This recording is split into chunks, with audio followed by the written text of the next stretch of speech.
চারিদিকে বরফ। আমরা এখন আছি উলুডগ মাউন্টেনের একদম টপে। এটা বুরসা থেকে প্রায় অনেক উঁচুতে।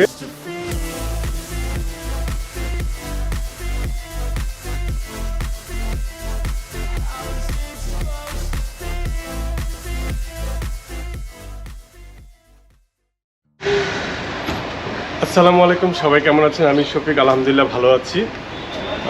আমি এখন আছি ইস্তানবুলে। আজকে আমার সেকেন্ড ডে। আজকে আমি একটা ডে ট্যুরে যাব বুরসাতে।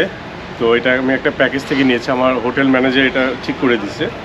আর প্যাকেজে যাওয়ার মজাটা হচ্ছে যে এখানে ট্যুর গাইড থাকে, তার কাছ থেকে অনেক ধরনের ইনফরমেশন পাওয়া যায়। এবং সবচেয়ে মজার যে ব্যাপারটা সেটা হচ্ছে গিয়ে গ্রুপ ট্যুরে অনেক দেশের মানুষ থাকে, অনেক দেশের ট্যুরিস্ট থাকে, যাদের সাথে অনেক কিছু শেয়ার করা যায়, তাদের দেশ সম্পর্কে জানানো যায় এবং আমার দেশ সম্পর্কে তাদেরকে জানানো যায়, ইনভাইট করা যায় যে আমার দেশে তোমরা ঘুরতে আসো। তো দেখা যাক আজকে সারাদিন ইনশাল্লাহ যে ট্যুরটা ভালো হবে। বুরসাতে অনেক সুন্দর একটা জায়গা, উলুডগ একটা মাউন্টেন আছে, ওই মাউন্টেনের টপে যাবো ইনশাল্লাহ। তো আপনারা আমার সাথেই থাকুন আর ভিডিও ইনশাল্লাহ দেখবেন, আপনাদেরকে নিয়েই বুরসাতে ঘুরবো। এটা হচ্ছে কি আমাদের গাড়ি, এটাতে করি আমরা যাব বুরসাতে ইনশাল্লাহ।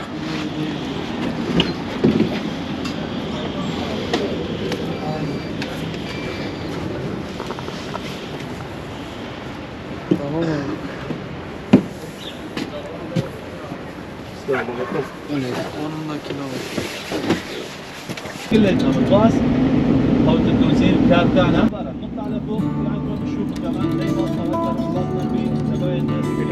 في عثمان غازي اطول جسر في تركيا، هذا والدنيا ثاني جسر 4 كيلومتر مسافته.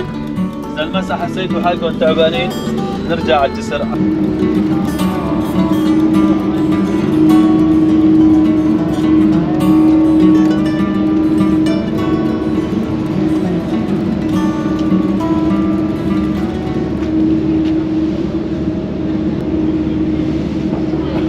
আমি এখন আছি ফেরির উপরে। বুরসা যাওয়ার পথে এই ফেরিটা পার হতে হয়। আর এই ফেরির সময় নিতে হচ্ছে গিয়ে 30 মিনিটস, 30 মিনিটের মতো সময় লাগবে। ফেরিতে করে আমরা মারমারা সির অপোজিটে যাব। বুরসা যাওয়ার পথে এই ফেরিটা আপনাকে পার হতে হবে। যদি কোনো কারণে ওয়েদার খারাপ থাকে তাহলে এই ফেরিটা স্কিপ করে রোড দিয়ে যেতে হয়। তো ভিউটা অসাধারণ। তো আপনারা যারা বুরসাতে যাবেন এই পরিবেশটা এনজয় করতে পারবেন। চমৎকার একটা জার্নি ছিল 30 মিনিট মারমারা সির উপর দিয়ে, এত চমৎকার একটা ফেরি। আর উপরে দেখতে পাচ্ছেন সবাই এদেরকে খাবার দিচ্ছে, আর এরা মোটামুটি পিছিয়ে আসতেছে।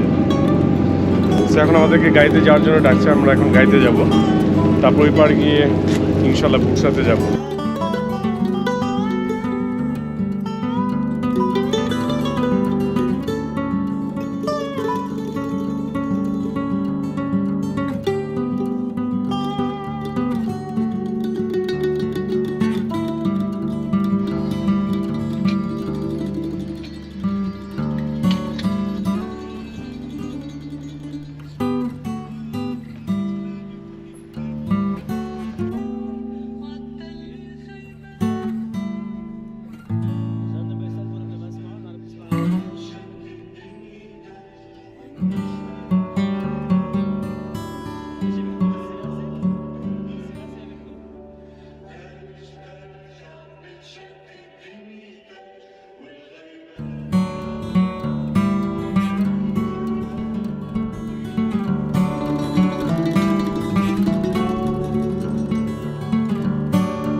আমরা এখন আছি উলুডগ মাউন্টেনের একদম টপে। এটা বুরসা থেকে প্রায় অনেক উঁচুতে। আপনারা যারা আসবেন অবশ্যই ভালো লাগবে। আর চারদিকটা দেখেন, অসম্ভব সুন্দর। চারদিকটা দেখেন অসম্ভব সুন্দর, বরফের পাহাড়। আর আমরা এই কেবল কারে করে আসছি, খুবই ভয়ঙ্কর বাট খুব এক্সাইটিং ছিল। সো আমরা এটা দিয়ে উপরে আসছি, একটু রিস্কি, ঠিক আছে, বাট জায়গাটা অসম্ভব সুন্দর। আপনারা যারা ইস্তানবুল আসবেন তারা এই বুরসাতে উলুডক মাউন্টেন ঘুরে যেতে পারেন। আর প্রচণ্ড ঠান্ডা, যার কারণে আমার কথা জড়ায় যাচ্ছে, আমার হাত রীতিমতো কাঁপতেছে। তো এই তো আমি আপনাদেরকে পুরো এটা ঘুরে দেখাচ্ছি একটু।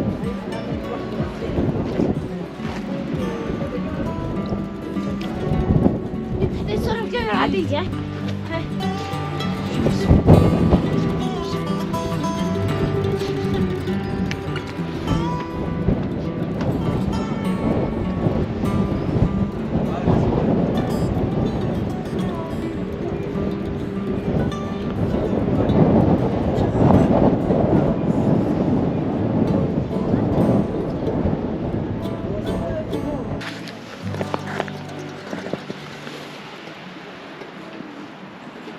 এই হচ্ছে আমার উলুডক মাউন্টেন সফর। আমরা এইভাবে কেবল কারে করে নামছি, এই চেয়ারে করে উপরে উঠছে একদম টপে। সো এই হচ্ছে কি আমার ভিউ। সো আপনারা যারা ইস্তানবুল আসবেন একদিনের ট্যুর এটা করতে পারেন, খুবই এক্সাইটিং, খুবই মজার, এবং জায়গাটা খুব বেশি জোশ, খুবই সুন্দর, মনে হচ্ছে যে সুইজারল্যান্ড বা অন্য কোথাও আছে। আর ঝড় আসবে না, কেমন ঝড় একটা ভাব। এখন আল্লাহ কাছে দোয়া করি তাড়াতাড়ি যাতে নামতে পারি। সো এই হচ্ছে আমাদের উলুডক মাউন্টেন সফর। ও এখানে তো মাস্ক খুলতেই পারি, কারণ আমার আশপাশে কেউ নাই, শুধু আমি একা। সো এই হচ্ছে কি চারদিকের ভিউ। আর 1 মাস পর যদি আসেন, এদিকে পুরো হাঁটু পর্যন্ত বরফ থাকবে, এই গাছগুলো পুরো সাদা হয়ে থাকবে, এখন মোটামুটি বরফ আছে। সো এই তো